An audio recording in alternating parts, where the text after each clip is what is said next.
میرے بھائیوں، اپنے اللہ کو راضی کریں۔ جن دکانوں کے پیچھے نمازیں چھوٹ گئیں، جن دکانوں کے پیچھے سچ کو طلاق ہو گئی، جن دکانوں کے پیچھے دیانت چلی گئی، خیانت آ گئی، بددیانتی آ گئی، ہاں اللہ تعالیٰ قیامت کے دن کہے گا بددیانت سے، وہ تو نے جو امانت کھائی لے کے آ، وہ امانت جو تو کھا گیا تھا لے کے آ۔ کہے گا یا اللہ کہاں سے لاؤں، وہ تو دنیا میں رہ گئی۔ اللہ تعالیٰ فرمائیں گے پڑی ہوئی ہے جہنم میں، پڑی ہے، جا اٹھا کے لا۔ وہ جہنم میں کیسے جائے؟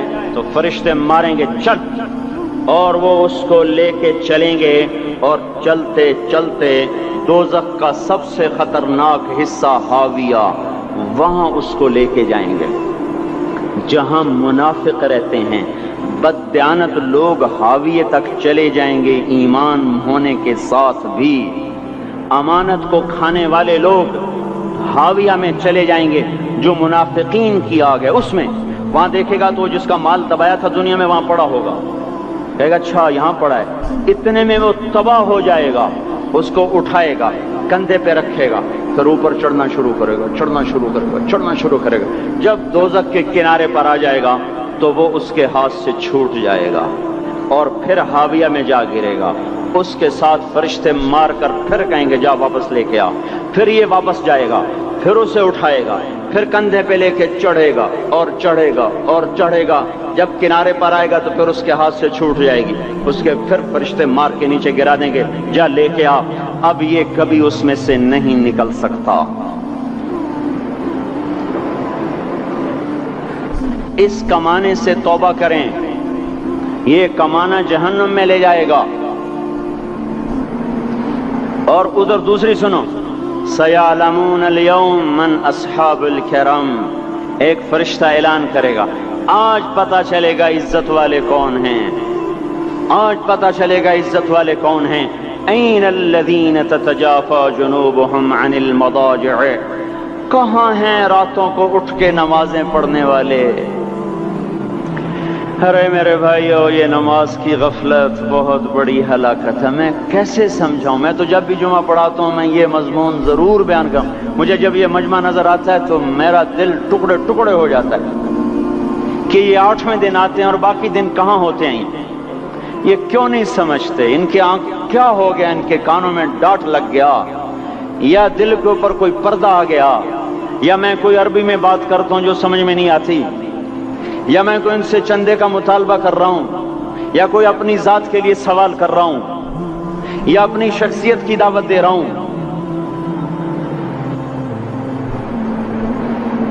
آج نماز عزت دلائے گی، سب سے پہلا اعلان ہوگا، کہاں آج پتہ چلے گا عزت والے کون ہیں، کہاں ہیں راتوں کو اٹھ کے نماز پڑھنے والے اور اللہ کے نام پہ خرچ کرنے والے۔ صرف نماز نہیں، زکوٰۃ بھی دینی پڑے گی۔ پیسہ ہے زکوٰۃ نہیں دے رہے، پیسہ ہے اللہ پہ کے نام پہ خرچ نہیں کر رہے۔ بھائیو، اللہ کے نام پہ خرچ کرنا سیکھیں، اللہ کے واسطے اپنے آپ کو سادگی پہ لائیں اور اللہ کے نام پہ لٹانا سیکھیں۔ اللہ آپ کی نسلوں کو واپس کرے گا، صرف آپ کو نہیں، آپ کی نسلوں کو واپس کرے گا۔ آپ اللہ کو قرضہ دے رہے ہیں، کسی ایسے غیر کو قرضہ نہیں دے رہے۔ یہاں مسجدیں والے چندے مانگ رہے، بھائی مسجد کو چندہ دو، مدرسوں والے چندے مانگ رہے، مدرسوں کو چندے دو۔ یہ تو مسلمان کی غیرت کے خلاف ہے کہ اللہ کے گھر میں مسجد کے لیے چندہ مانگا جائے، اور کہیں صندوقچیاں پھرا رہے، کہیں وہ جھولیاں۔ ایسی مجھے شرم آتی ہے، یہ کرنے والوں پر بھی میں کیا کہوں، ان کی عقلوں پہ بھی پردہ ہے کہ اللہ کے گھر میں مخلوق کے سامنے جھولی پھیلاتے ہیں، اور پھر ان مسلمانوں کی آنکھوں پر بھی پردہ ہے کہ ان کو غیرت نہیں آتی کہ مسجد کے لیے جھولی پھیلائی جا رہی ہو، اور یہ گھروں میں اچھا خاصا کھاتے پیتے ہوں اور مسجد کے لیے جھولی پھیلائی جائے اور مسجد کے لیے صندوق رکھے جائیں، اور ہر نماز کے بعد مدرسے کے لیے لوگ چندہ مانگ رہے ہوں۔ یہ ایمانی اور غیرت کے خلاف، مسلمان کی سخاوت کے خلاف ہے کہ اس طرح مسجد کے لیے جھولیاں پھریں اور مسجد کے لیے صندوق پھریں۔ ہم تو اللہ کے نام پہ بے دھڑک لگائیں، اقیموا الصلاۃ وآتوا الزکاۃ، اقیموا الصلاۃ وآتوا الزکاۃ 67 دفعہ یہ حکم چلا ہے اور ہر دفعہ زکوٰۃ کے ساتھ نماز نماز زکوٰۃ زکوٰۃ نماز نماز زکوٰۃ زکوٰۃ نماز. نماز پڑھنے والے زیادہ ہیں نسبتاً زکوٰۃ دینے والوں سے. زکوٰۃ دینے والے تھوڑے ہیں، پیسہ جاتے ہوئے جان جاتی. ہمیں نہ دو، اپنے غریب رشتہ داروں کو تلاش کر کے دیں، اپنے غریب رشتہ داروں کو، اپنے غریب پڑوسیوں کو. آج جو صحیح دیانتدار تنخواہ دار ہے وہ بھی مستحق زکوٰۃ ہے اگر وہ دیانتدار ہے تو. اگر رشوت نہیں لیتا تو آج کا ایس پی بھی مستحق زکوٰۃ ہے. میرا ایک دوست ایس پی کہنے لگا میں زکوٰۃ کا مستحق ہوں، حالانکہ میں ملتان کا ایس پی ہوں، کہ 15 دن میرے گھر میں کبھی سالن پکتا ہے کبھی نہیں پکتا. اپنے اوپر صرف خرچ کرنا. بچے کو کھلونے کی خواہش تھی، 1000 روپے کے کھلونے لے کے دے دیے. کیا ظلم ہے یہ؟ 1000 روپے کے کھلونے بچے کو لے کے دے دیے.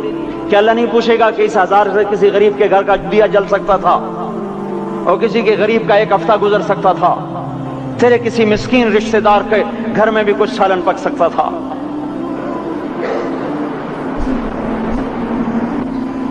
رزق دیا تو اس کا ہوش نہیں کہ اس کا حق ادا کریں، جان دی تو اس کا ہوش نہیں کہ اس کا حق ادا کریں. سجدہ جان کا حق ہے اور زکوٰۃ اور صدقات یہ مال کا حق ہے. میں کب اپنے لیے مانگ رہا ہوں؟ میں کہہ رہا ہوں اللہ اپنے غریب رشتہ داروں کو دیں، ان کو تلاش کریں اللہ کے واسطے. اپنی بیویوں سے پوچھو سونے کی زکوٰۃ دی ہے؟ دے ورنہ تو خود پکڑی جائے گی، تیرا زیور تیرے لیے گنجا سانپ بن کے تیری زبان کو ڈسے گا. ان کا میں نے تو بچیوں کے لیے سنبھال کے رکھا ہے. اس کی زکوٰۃ دو پھر ٹھیک ہے، ورنہ اسم کو توڑ کے اس کی زکوٰۃ دو، نہیں تو یہ مال پکڑوا دے گا قیامت کے دن. نماز نہیں چھڑا سکتی اگر زکوٰۃ نہیں دی، اور زکوٰۃ نہیں چھڑا سکتی اگر نماز نہیں پڑھی. مسجد بنا دی 50 لاکھ میں، اگر خود نمازی نہیں تو یہ مسجد بنانا اسے جہنم سے نہیں بچا سکتا. میرے بھائیوں، اپنی جان کا بھی صحیح استعمال کریں اور اپنے مال کا بھی صحیح استعمال کریں. ہم ایسے اندھے نہیں ہیں کہ جو بچے نے چاہا لا کے دے دیا، جو بیگم نے مانگا اٹھا کے دے دیا. نہیں نہیں، ہم پہلے دیکھیں گے اپنے اوپر. حضرت عثمان رضی اللہ عنہ کے پاس ایک سائل ہے، حضور سے مانگنے آیا. آپ نے کہا عثمان کے پاس چلے جاؤ. عثمان سے مانگنے گئے تو آگے بیوی پہ لڑ رہے. کس بات پہ؟ یوں کہہ رہے وہ باہر چھوٹے چھوٹے گھر ہوتے تھے تو باہر آواز آ رہی. بیوی کو کہہ رہے اللہ کی بندی رات تو نے چراغ میں بتی موٹی ڈال دی.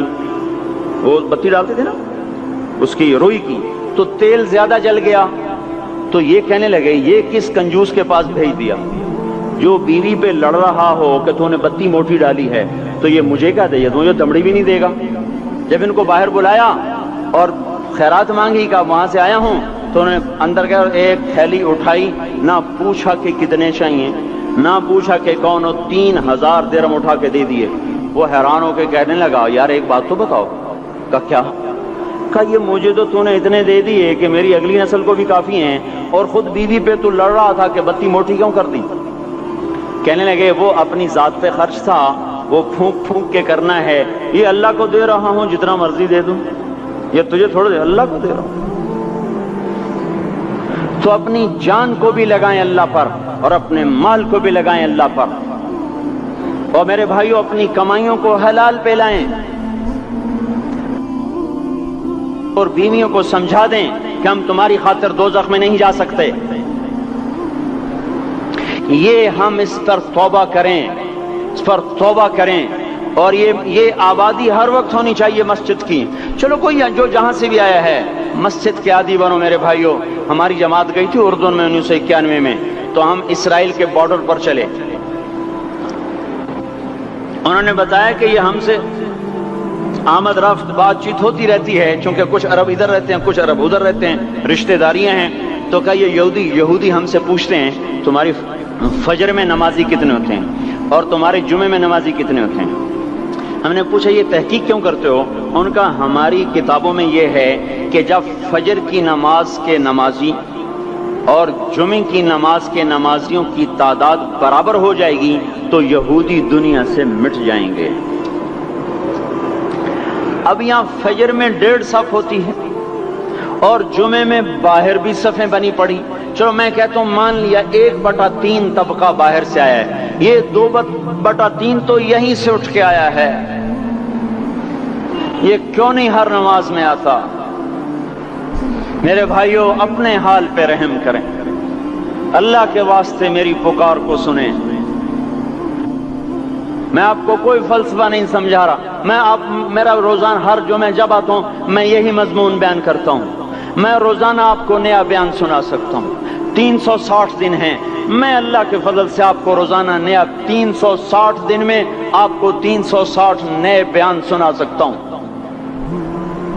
میں یہاں بیان کرنے نہیں بیٹھتا، اپنا دکھڑا میں روتا ہوں کہ پوری گلستان کالونی جہنم کی طرف جائے اور میں ان کا پڑوسی ہوں اور میں انہیں جہنم میں جاتا دیکھوں اور میری ہائے نہ نکلے تو میں ڈوب کے مر جاؤں۔ جلتا کتا ہم نہیں دیکھ سکتے اور اس ہماری آنسو نکل پڑیں، چوہے کو ہم جلتا نہیں دیکھ سکتے اور میں اتنی شکلوں کو جہنم میں جاتا دیکھوں۔ جس نے فجر آج نہیں پڑھی اس نے پر جہنم کو واجب کر لیا، جو اب آئندہ اثر نہیں پڑے گا اس پر جہنم واجب ہو گئی، پھر میں کیا مضمون بیان کروں، کیا فلسفے بیان کروں؟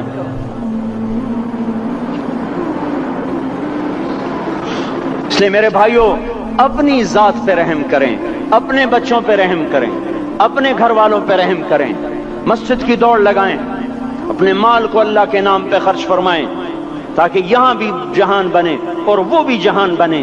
کیا زندگی ہے، چلتے چلتے سانس نکل جاتا ہے پھر یوں مٹ جاتے ہیں جیسے دنیا میں کبھی آئے نہ تھے۔ پوتے پوچھتے ہیں ابا دادا کی قبر کہاں ہے؟ ابا کہتے ہیں بیٹا یہیں کہیں مل گئی، پتہ نہیں کہاں ہے۔ آج تو اگلی نسل دادے کی قبر نہیں دیکھ سکتی، ہم اس دنیا کی خاطر اللہ کے باقی ہو جائیں۔